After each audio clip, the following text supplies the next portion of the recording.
16ই December আমাদের মুক্তি দিবস হবে না, আমাদের মুক্তি দিবস হবে হচ্ছে 1972 সালের 13ই মার্চ। 71-এর 16ই ডিসেম্বর বাংলাদেশের মুক্তি দিবস না, বাংলাদেশের মুক্তি দিবস 1972 সালের 13ই মার্চ। 8 ডিসেম্বর এক টক শোতে এমনটাই দাবি করেছেন ব্যারিস্টার ASM শাহরিয়ার কবির।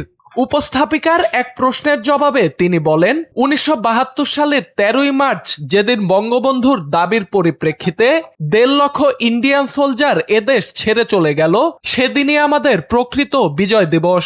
সেজন্য যতদিন পর্যন্ত ইন্ডিয়ান সৈন্য এদেশে ছিল আমরা স্বাধীনতা পাইনি।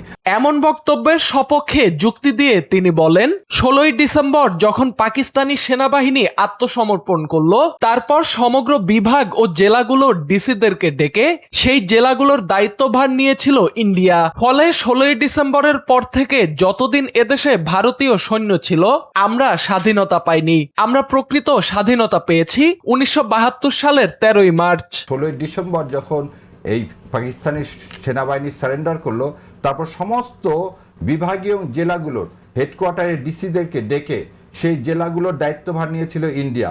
সেজন্য যতদিন পর্যন্ত ইন্ডিয়ান সৈন্য এদেশে ছিল আমরা স্বাধীনতা পাইনি।